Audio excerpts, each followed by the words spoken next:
మరి లోకల్లో ఎన్ని రంగులున్నాయి? అవి ఎలా ఉంటాయి?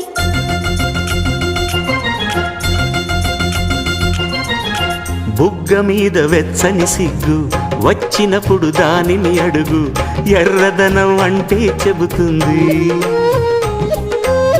పెదవి కొమ్మ పూసిన పువ్వు అందమైన నీ చిరునవ్వు, తెల్ల రంగు అట్టా ఉంటుంది. నీలో నిలువున పులకలు రేగిన వేళ నువ్వే పచ్చని పైరువు అవుతావమ్మా. దిగులు రంగే నలుపు అనుకో, ప్రేమ పొంగే పసుపు అనుకో. భావాలను గమనిస్తుంటే ప్రతి రంగును చూస్తున్నట్టే, చూపులు ఎవరివైనా చూపించే లోకం ఒకటి. నేస్తమా ఇద్దరి